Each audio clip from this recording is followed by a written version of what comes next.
বন্ধুরা, আমার সংসারে দুজনের মধ্যে সারাক্ষণ ঝগড়া। একজনের কথা শুনে চললে অন্যজন যায় ক্ষেপে, আবার আরেকজনের কথা শুনলে আরেকজন বেয়াদবিপনা শুরু করে দেয়।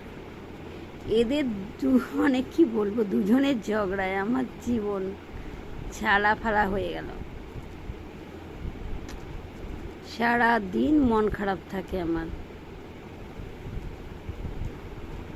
কেউ কাউকে পছন্দই করে না, সহ্যই করতে পারে না। কি করণীয় বলো তো? এরা কারা জানো?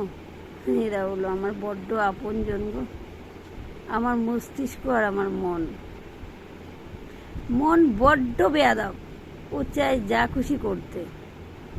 ওর যখন খুশি ইচ্ছে হয় বলে ঘুমিয়ে পড়, আর আমাকে ঘুমিয়ে পড়তেই হয়। তখন ভাগ্যিস দিমাগ আমাকে জাগিয়ে রাখে, ওঠ, না হলে তো সংসার ভেসে যাবে। কিন্তু মন বড্ড অবুঝ।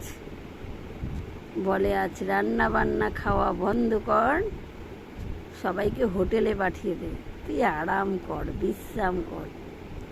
দিমাগ বলে সবসময় হোটেলে খাওয়া চলবে না, পয়সার ধ্বংস, পেটের 12টা। তাই মনকে প্রশ্রয় দিস না। মন আজে বাজে বকুক না, ও ছেলে মানুষ, ওর কথা এত শুনতে হবে না। মন যায় ভয়ঙ্করভাবে রেগে। মন বলে এবার তোকে আমি বড্ড জব্দ করব, হৃদয় ভেঙে চুরমার করে দেব। দেখিস তুই কি করিস, দেখিস এবার তোর কি অবস্থা করি। দিমাগ বলে ভয় পাস না, আমি আছি তো মনকে শান্ত রাখার জন্য। টনিক জানি আমি মনকে জব্দ করার জন্য। তুই ভয় পাস না, তুই আমার কথাই শুনে চল, না হলে জীবন যাবে ভেসে, সংসার যাবে রসাতলে। এই মনকে প্রশ্রয় দিও না, কেউ না। সবাই কিন্তু মস্তিষ্কের কথাই শুনে চলবে। মনের কথা শুনলে কিন্তু বিপদে পড়তে বাধ্য।